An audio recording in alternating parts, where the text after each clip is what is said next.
Hello everyone, welcome back to my YouTube channel Sinha tutorials. SSC special GK session में आज हम लोग मनरेगा के बारे में पढ़ेंगे, जो अभी खबर में है।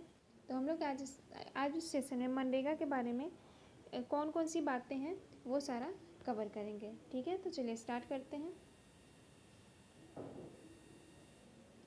हालिया खबर, अभी जो खबर हाल ही में है, हाल ही में केंद्रीय वित्त मंत्री ने कहा कि केंद्र ने पिछले 8 वर्षों के दौरान मनरेगा योजना पर 5 ट्रिलियन रुपए खर्च किए हैं, जिसमें से 20% कोविड-19 महामारी के दौरान खर्च किया गया था। सरकार के अनुसार ग्रामीण रोजगार योजना में महिलाओं की भागीदारी 2019-20 में 34.28% से बढ़कर 2022-23 में 37.60% हो गई। और पढ़ते हैं मनरेगा के बारे में। पूरा नाम महात्मा गांधी राष्ट्रीय ग्रामीण रोजगार गारंटी अधिनियम है। स्थापना 2005 में हुई थी। मंत्रालय ग्रामीण विकास मंत्रालय के अंतर्गत ये आता है। ठीक है, मनरेगा दुनिया के सबसे बड़े रोजगार गारंटी कार्यक्रमों में से एक है। प्राथमिक उद्देश्य क्या था इसका?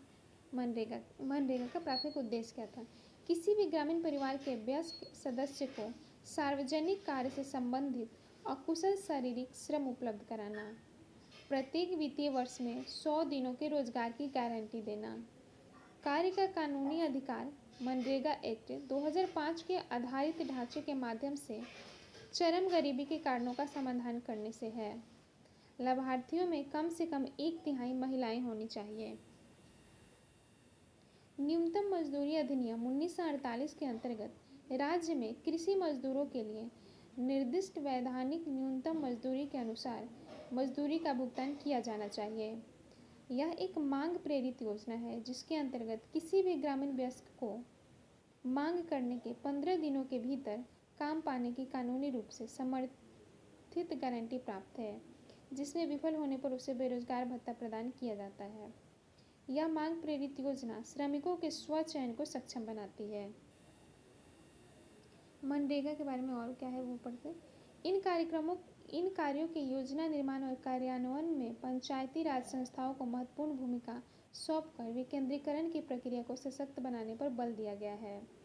अधिनियम में आरंभ किए जाने वाले कार्यों की सिफारिश करने का अधिकार ग्राम सभाओं को सौंपा गया है। इन कार्यों को कम से कम 50% उनके द्वारा ही निष्पादित किया जाता है।